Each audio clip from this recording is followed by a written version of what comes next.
So ito mga kaborbot, napakaangas pala ng baboy dito. Marunong sila uminom doon mga kaborbot, so sinisip-sip nila. Ang galing naman. So ngayon ako nakita nito mga kaborbot yung ganon. Sa mga baboyan daw ganito raw.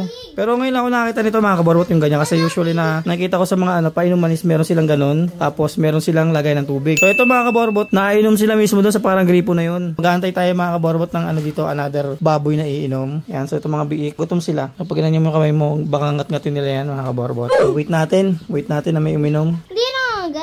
Hindi na agat, pero natahol yan.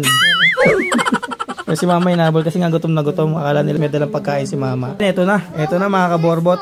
Iinom yan. Napakaangas mga kaborbot. Grabe, talino ng mga baboy dito mga kaborbot. So natuturuan niya mga kaborbot kapag sinabi mong sit, upo yan. Joke lang.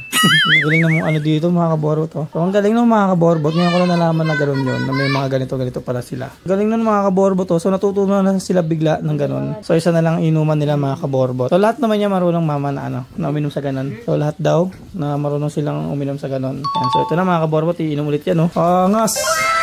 Napakaangas. Ang baboy na to mga kaborbot. Marami na, inom talaga siya So may nagre-rest dito mga kaborbot. Ang galing pala itong mga mga kaborbot, mga biik nila. Sa tagal ko na buhay sa mundo. Ngayon lang ako nakita ng baboy na umiinom sa ganon. So kasi nasanay kami doon mga kaborbot sa Cavite is meron silang painuman na nakalatag sa ganon. Yan. O kaya gulong. O kaya yung parang palatada na nakaganon. Doon sila umiinom. So dito is ganito na. So mas advanced dito mga kaborbot. So siguro sa ibang babuyan is ganun talaga. Yan. So ngayon lang talaga tayo nakakita niya mga kaborbot. So yun lang mga kaborbot, may bago tayo natuklasan kakaiba. So yun na. Sheesh. Hoy.